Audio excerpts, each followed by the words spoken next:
No question, Doug. That's exactly the message we gave the players this morning, is how important this game is to these next two teams and to us.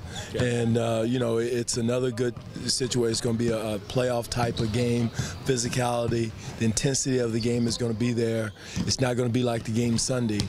And no disrespect to Philly, but it's going to be a totally different feel. So we've got to be mentally and physically ready for that type of game.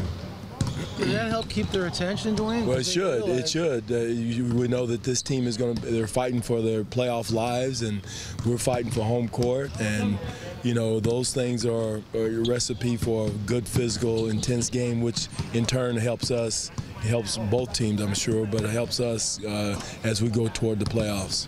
You've seen Paul George over the years, and where do you think he is now compared to where he was? And Doug, I thought he had a special night against LeBron James the other night. I mean, it was special. I watched the game, then watched it again on video, and he did some spectacular things, and it wasn't like, he was going against chopped liver. He's going against one of the best defenders in the league. So our antennas have to be up. It's not going to be a one-man job. It's a five-man job.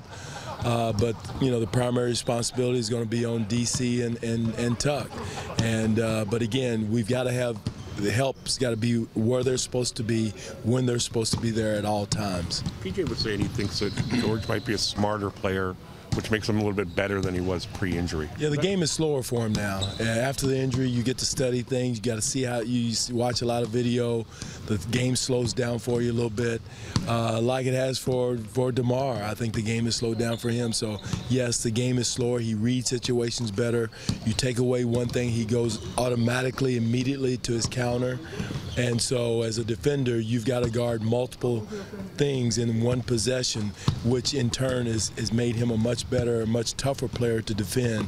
Because I saw, LeBron, who I think is a great defender, turning in circles a few times just because, LeBron took away one cut and Paul George went immediately to his second cut and without even thinking.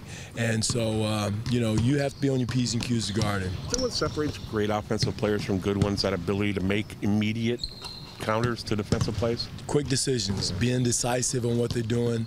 The other thing, too, I think that Paul George has gotten better at is playing through physicality.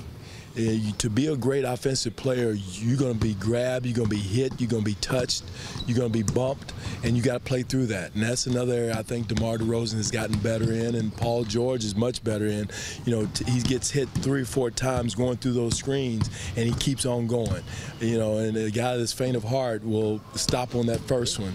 And he, again, also too, he dishes out the contact first before he receives it, and that's another sign of a great offensive player. That's to get where you want to go, right? Yes, exactly. You pushing them off to get a one-step head start, and the officials are not calling it, so you got to do it. So we got to brace ourselves for that initial hit from him to make sure we're ready, to play him. Because if you're faint of heart on that first hit from him, you're never going to catch up. Dwane, do you think the game slowed down for DeMar even more so in this time without Kyle, in terms of him seeing the floor differently and being more of a decision maker? He has. He's more a quasi point guard for us now, making decisions. He's handling the pick and roll better, and players around him are handling the situations better. But him having so much usage right now, having the ball so much, has made him into a quasi point guard and making better decisions, slowing down, seeing things. He's passing the ball on time, on target, much better. So it's been a blessing in disguise for him to get that type of experience and work, unfortunately, while Kyle is out. How key was it the other night to be able to rest him and get him that in-game rest? Huge, and that's why I said, like, tonight's game is not going to be like that. These next couple of games, next 3 games are not going to be like that. You got teams playing for their playoff life. Every possession's important. It's just like the playoffs. Every possession is important on both ends of the floor, and that's what we're going to see in the next few games. And so, but the other night against Philly was great to get his minutes down. Because as we go forward, those 8 or 9 guys, their minutes are going to go up as many as they can stand. We've seen an uptick in the assists over the last few games. You talk about DeMar seeing the floor a bit more. Him and Corey accounting for a lot of the assists, but overall there seems to be an emphasis on moving the basketball. Well, again, it's about trust. It's about understanding once I give it up, I'm going to get it back. The ball's going to find me back. So that has bred more passing, better passing, because guys now know that once I give it up, it's not going to be a turnover. It's not going to be a shot. The ball's going to move 2-3 times, and I'm going to get it back. So building trust in your passing, trust in the pass is huge in the NBA right now.